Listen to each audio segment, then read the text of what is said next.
سورہ بقرہ میں ہم لوگ جو ہے نا وہ سب سے طویل سورہ ہے، اور اس میں کچھ بڑی بڑی آیتیں ہم لوگ جو ہے وہ پڑھ کر آئے ہے نا۔ جیسے ایک تو آیت الآیات تھی، ان فی خلق السماوات والارض واختلاف اللیل والنہار، وہ پوری اس میں ساری چیزیں آسمان اور زمین کی اس کی نشانیوں کی طرف جو ہے وہ غور و فکر کرنے کی دعوت دی گئی۔ پھر ہم نے پڑھی آیت البر ہے نا 177، جس میں نیکی کا صحیح تصور، کہ نیکی یہی نہیں ہے بلکہ نیکی یہ اور یہ اور یہ ہے، پورا نیکی کا جامع تصور جو ہے وہ ہمارے سامنے آ گیا کہ ایکچولی نیکی کیا ہے۔ پھر ہم نے پڑھی ابھی اس وقت آیت الاختلاف، کان الناس امۃ واحدہ، ہے نا، کہ تمام انسان جو ہے وہ کیا تھے، ایک امت تھے، ہے نا۔ تو پھر کیا ہوا، اللہ تعالیٰ نے فبعث اللہ نبیین، ہے نا، مبشرین و منذرین، وہ والی آیت ہے نا، کہ اللہ نے پھر جو ہے وہ مبشرین و منذرین بنا کر جو ہے وہ نبیوں کو بھیجا، اور انہوں نے اختلاف کیا اس میں، اور اختلاف اس لیے نہیں کیا مگر یہ کہ اللہ تعالیٰ جو ہے وہ ان کو اس میں سے آیت نمبر کانا ناس و میں بتاتی ہوں آپ کو، 213 آیت، جس میں اللہ سبحانہ نے فرمایا کہ ہم نے جو ہے وہ سارے لوگ ایک تھے، لیکن اللہ نے جو ہے وہ نبی ہی ان کو بھیجا تھا، اور پھر یہ معاملہ ہوا کہ انہوں نے جو ہے وہ اس میں اختلاف کیا، ہے نا۔ اور اب یہ آیت ہے آیت الکرسی، ہے نا، بہت عظیم آیت ہے۔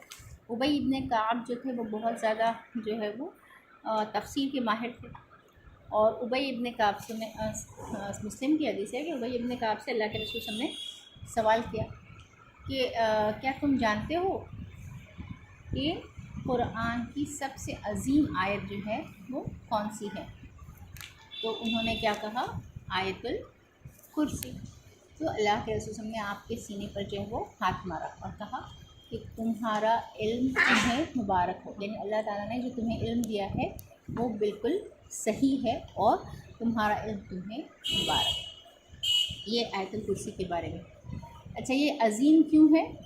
کیونکہ یہ اللہ کی توحید، اللہ کی ہستی کیسی ہے، اس کی صفات کیا ہے، وہ اس میں بیان کی گئی۔ جیسے آپ کو معلوم ہے کہ سب سے عظیم سورہ جو ہے اگر ہم دیکھے جائیں تو سورہ اخلاص ہے، کہ جس میں اللہ تعالیٰ کی جو ہے وہ توحید بالذات کے بارے میں جو ہے بتایا گیا ہے، اور وہ حالانکہ آیتیں جو ہے وہ تین ہے، قل هو اللہ احد اللہ الصمد لم یلد ولم یولد ولم یکن لہ کفوا احد، 4 آیت ہیں، لیکن جو ہے وہ 1/3 قرآن کے برابر ہے نا۔ 3 بار قل هو اللہ پڑھنا مطلب 1/3، یعنی کتنی عظیم جو ہے وہ سورہ ہے۔ اور ویسے ہی یہاں پر جو ہے وہ آیت الکرسی بھی جو ہے وہ سب سے عظیم آیت ہے، کیونکہ اس میں اللہ تعالیٰ کی صفات کے بارے میں جو ہے وہ ہم جانیں کہ اللہ کیسا ہے، اللہ کی ہستی کیسی ہے، اللہ کی ہستی، یا کسی کو خدا ماننے یا اللہ ماننے والوں کو یہ سوچنا چاہیے کہ جس کو میں معبود سمجھتا ہوں اس میں کیا کیا صفات ہونی چاہیے، ہے نا۔ تو یہ ہے۔ پھر ابھی آیت الکرسی کی جو ہے وہ کے بارے میں جو ہے وہ بہت ساری احادیث ہے۔ نمبر 1 کہ ہر فرض نماز کے بعد بغیر بات کیے اس کو پڑھنے والا جنت میں جائے گا، ہے نا۔ پھر رات کو سوتے وقت پڑھنے والا جو ہے وہ کیا ہوگا، شیطان سے محفوظ رہے گا۔